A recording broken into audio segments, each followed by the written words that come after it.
I'm Terry Miller. I'm the Assistant Director for Public Services at the MSU Libraries. I am here to talk about MSU Libraries resources for researchers. I know some of you have been to the other orientation sessions we're having at the library this week and next week.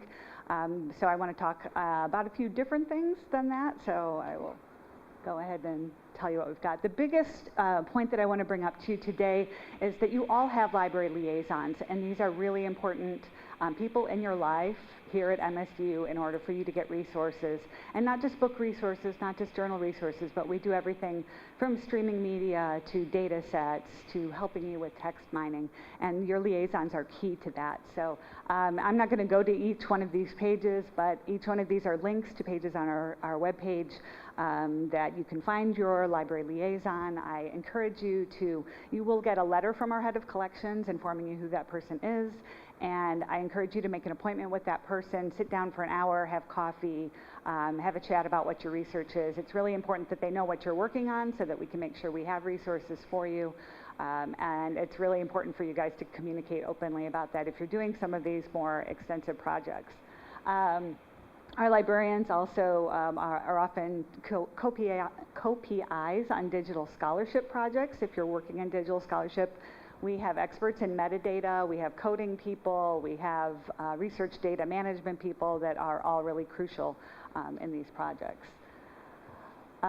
Research data management is the next thing that I have on there. If you're working on grants, you're all going to have to, or most of you are going to have data management plans. We do consultations on that. You can set up an appointment, and our folks will get together with you to talk about what your plans should be, data security, data storage, data curation, all of those good things. We have a fabulous data librarian who, that's her whole job, is working on research data management and helping people with their data and making sure that it's findable and it's not stored on a floppy drive on your 1995 Windows machine.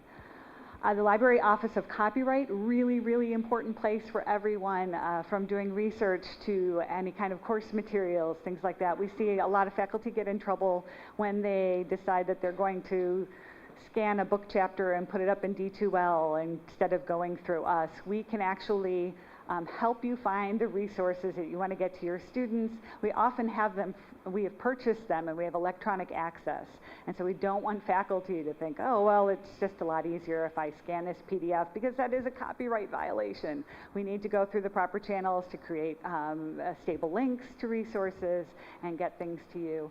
The Office of Copyright can also really help consultation on digital projects. If you're working in digital scholarship and you're interested in doing a big digital scanning project, they can talk with you about the copyright permissions that are really going to be necessary to do that. We've also worked with them on streaming film, streaming media of all kinds. We have one of the largest, the Rovi Media Collection, one of the largest media collections in the world, 180,000 DVDs, all of which seem to have copyright issues. So, but we're willing to work with you guys on that. We're running a streaming project this year for people who are interested in streaming film.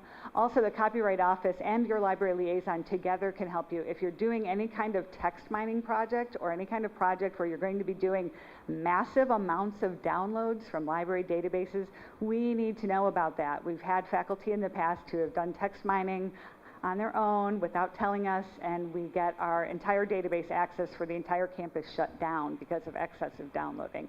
And they didn't think it was a big deal, but all we really need to do is go to our vendors and say, this person from this IP address is going to be doing this project. And sometimes they want some money, sometimes they just want to know about it. I can tell you the American Chemical Society gets really cranky if you download a lot of stuff, so don't do it. And we do it's not just them, but it's a lot of other vendors that we have. They want to do text mining, but they want to know about it. So they don't want us to be doing things they don't know about.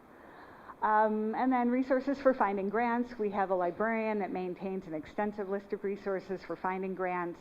He works with the Office of Sponsored Programs. He's getting ready to retire, so talk to him soon. And then the one thing I really wanted to talk about today is our digital scholarship program here at the MSU Libraries. We got a significant amount of money from the university this year to create a digital scholarship lab in the main library. And we are working with partners in the College of Arts and Letters and College of Social Sciences to build this space. We're very excited about it. It's going to include an immersive 360-degree visualization room. So people from any department on campus can come and do 360 visualizations in there. We're testing out VR right now so that we'll have VR rooms so that you can do work in there, other people can do work. We are also going to finally have space for our big cohort of digital scholarship librarians so they can sit down and consult with people on digital scholarship projects. So I'm hoping that this will be open in January. We are abating tile as today in the main library on the second floor where this is going to go. But in the meantime, until that is built, we also have sort of more of a consultation service at this point for our digital scholarship and curation services. They have a very extensive suite of services that they provide, everything again from text mining to data curation, digital storage. And we do have throughout the semester an extensive set of workshops on a very wide array of topics that will be centered in the Digital Scholarship Lab when it opens.